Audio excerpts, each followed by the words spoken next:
उत्तर भारत के एक छोटे से गांव सोनापुर में एक नन्हा सा लड़का रहता था। उसका नाम था आरव। आरव की उम्र सिर्फ 9 साल थी, लेकिन उसकी आंखों में सपनों की कोई कमी नहीं थी। वो बहुत शांत, सीधा सादा और थोड़ा सा शर्मीला बच्चा था। उसके पिता शहर में मजदूरी करते थे और महीनों बाद घर आते थे। माँ खेतों में काम करती थी और घर भी संभालती थी। आरव का सबसे बड़ा साथी था आसमान।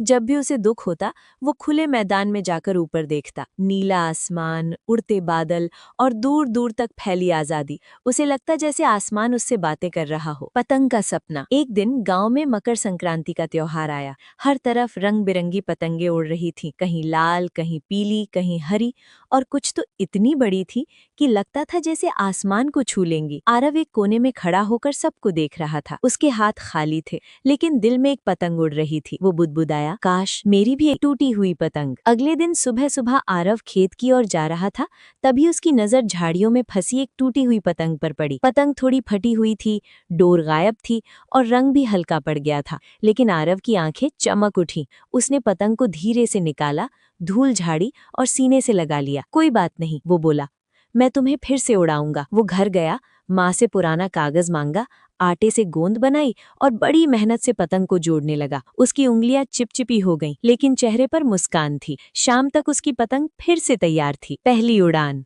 अगले दिन हवा अच्छी चल रही थी। आरव खेत के बीचों बीच गया। उसके दोस्त हंस रहे थे। अरे, ये तो टूटी पतंग है, इससे क्या उड़ान होगी? आरव ने कुछ नहीं कहा। उसने पतंग को ऊपर उठाया। दिल तेज तेज धड़क रहा था। उड़ो, उसने धीरे से कहा। हवा ने जैसे उसकी बात सुन ली। पतंग कापी, फिर ऊपर उठी और देखते देखते आसमान में पहुंच गई। आरव खुशी से चिल्ला उठा, उड़ गई, मेरी पतंग उड़ गई। उसकी आंखों में आंसू थे, लेकिन वो आंसू खुशी के थे। हवा का इम्तिहान। अचानक हवा तेज हो गई, पतंग डगमगाने लगी, डोर खींचने लगी।